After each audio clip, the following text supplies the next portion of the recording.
साधारणतः दवाखान्यामध्ये एक स्त्री आली होती. साधारणतः 30 ते 35 वर्ष वय होतं स्त्रीचं. ती एक नेहमीची तक्रार होती, पाय दुखते, पाय दुखते. बऱ्याच डॉक्टरकडे जाऊन आली. बऱ्याच तपासण्या केल्या. बरेच गोळ्या औषधं घेतली. मग पाय दुखायचं काही वेळापुरतं थांबायचं, परत वेदना व्हायच्या. मग त्या व्यक्तींना निदान करून कळलं, की व्हेरिकोस वेनचा त्रास आहे. पायावरील पुढल्या शिरा असतात, ज्या जांभळ्या निळ्या रंगाच्या दिसतात, पायाच्या मागच्या बाजूला. त्याला आपण व्हेरिकोस वेन असं म्हणतो. मग त्या व्यक्तीला ते जर कळालं, की व्हेरिकोस वेन म्हणजे काय आहे? त्याचं काळजी काय घ्यायची? ट्रीटमेंट काय असते? पथ्य काय असतात? हे तिला सांगितलं. त्या हिशोबाने आपण आज हा व्हिडिओ बनवत आहोत. सर्वसाधारण बऱ्याच लोकांना हा व्हेरिकोस वेनचा त्रास असतो. साधारणतः महिलांना जास्त असतो पुरुषांपेक्षा. त्याला अनेक कारणं असतात.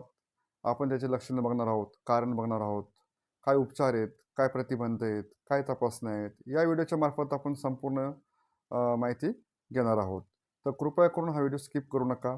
हा व्हिडिओ खूप महत्त्वाचा आहे. बऱ्याच घरामध्ये व्हेरिकोस वेनचे पेशंट असतात.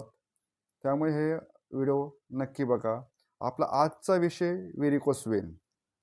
व्हेरिकोस वेन म्हणजे पायावरील फुगलेला शिरा, ज्या जांभळ्या निळ्या रंगाचे असतात पायामागच्या बाजूला. ते व्हेरिकोस वेन म्हणजे काय? याचे कारणे काय आहेत? लक्षणे काय आहेत? उपचार काय आहेत? आणि प्रतिबंध काय आहेत? या व्हिडिओच्या मार्फत आपण पूर्ण बघणार आहोत.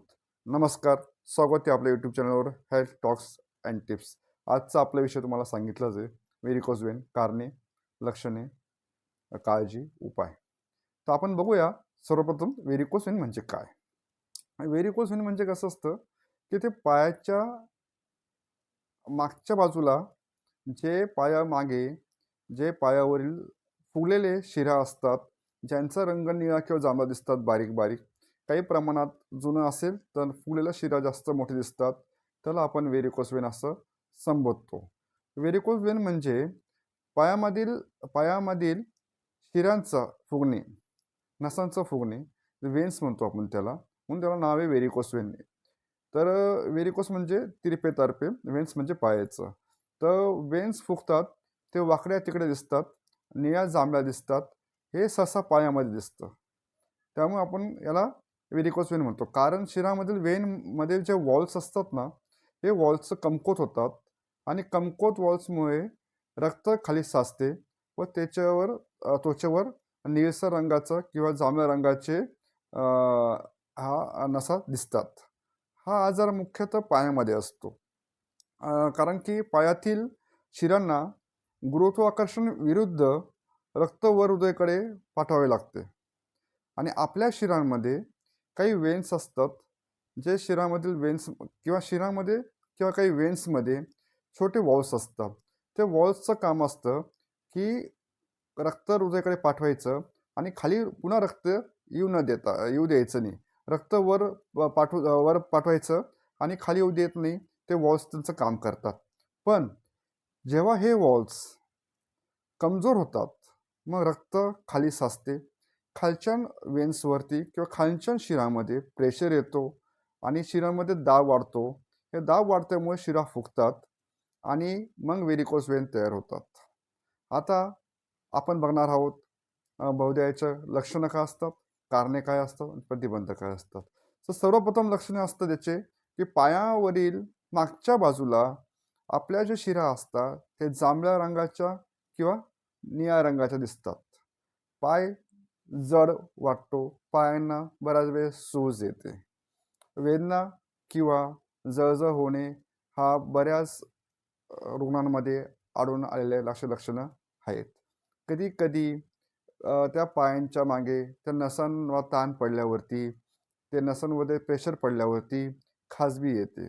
मागच्या बाजूला पायाच्या शिरांना खाज येते.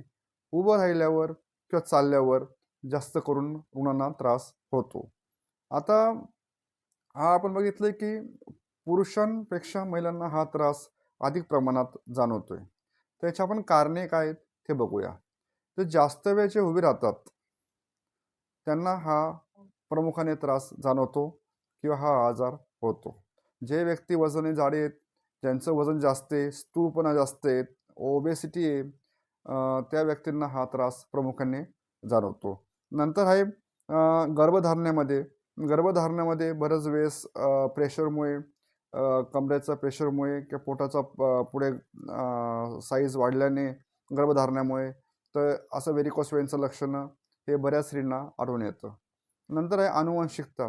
ज्या व्यक्तींना पिढ्यानपिढ्या शिऱ्यांचा त्रास असेल, ज्यांचं वॉल कमकुवत असतील, ज्यांना व्हेरिकोस वेन्सचा त्रास असतील, पुढच्या पिढ्यामध्ये सुद्धा हा आजार उद्भवतो. नंतर आहे कमी व्यायाम करणे. ज्यांची हालचाल कमी आहे, त्यांना व्यायाम नाही आहे, व्यायामाचा अभाव आहे, त्यांना व्हेरिकोस वेन प्रामुख्याने दिसतं. दीर्घकाळ बसून राहणं आणि हालचाली कमी करणं हे सुद्धा एक मेन कारणे आहेत व्हेरिकोस वेनचं होण्याचं किंवा पायावरील फुगलेल्या शिरामध्ये त्रास होण्याचं. वाढतं वय.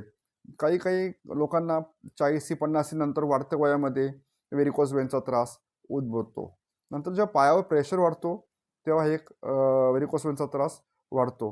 आता व्हेरिकोस वेनचे जे कारणे बघितले, जे जास्त वेळ उभं राहतात त्यांना शिक्षक असतील, शिक्षकांना, ट्रॅफिक पोलिसांना, जे उभे राहून जास्त काम करतात.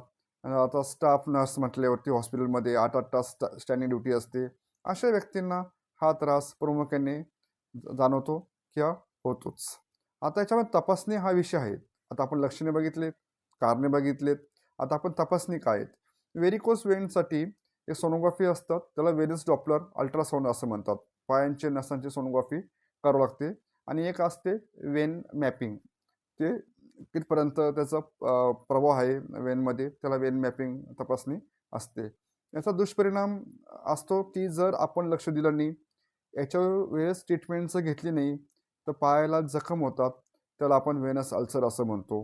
रक्ताच्या गाठी तयार होतात पायामध्ये, नसामध्ये गाठी तयार होतात आणि ते अतिप्रमाणात फुगतात आणि अतिशय तीव्र वेदना असतात.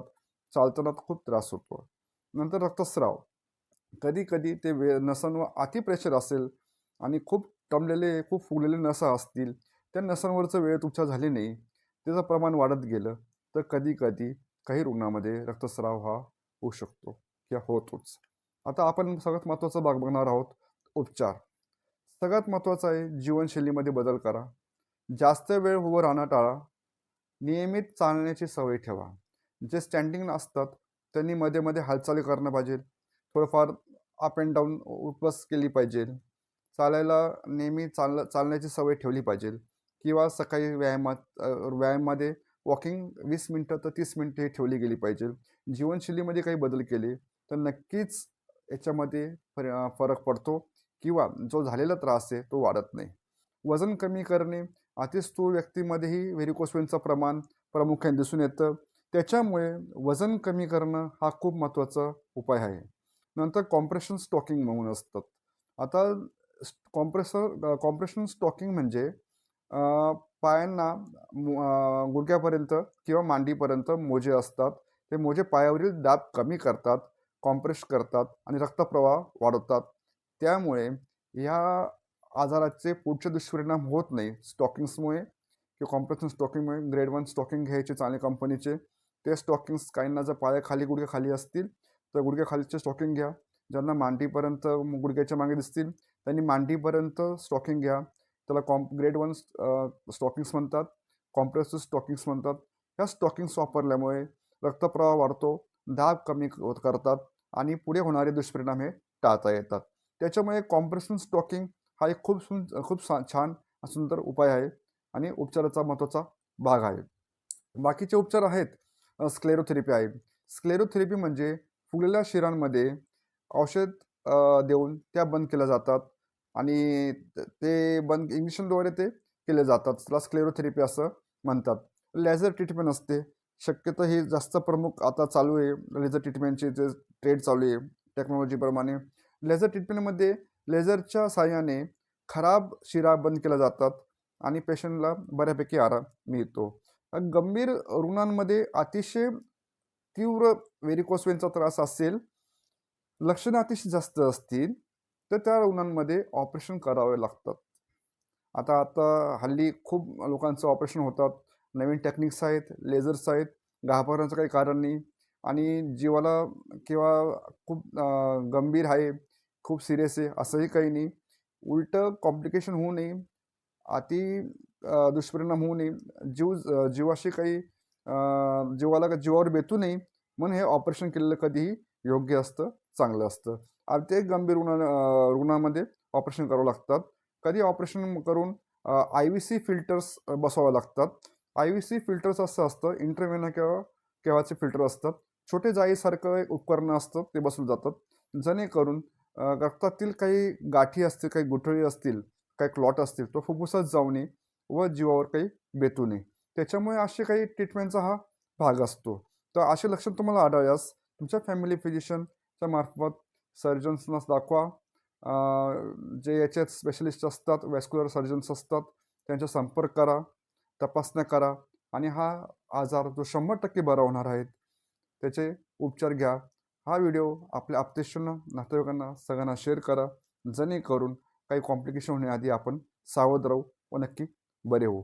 अपेक्षा करतो हा व्हिडिओ तुम्हा सगळ्यांना फायदा होईल आणि याचा सगळ्यांनी लाभ घ्यावा ही विनंती. काळजी घ्या. नमस्कार. धन्यवाद.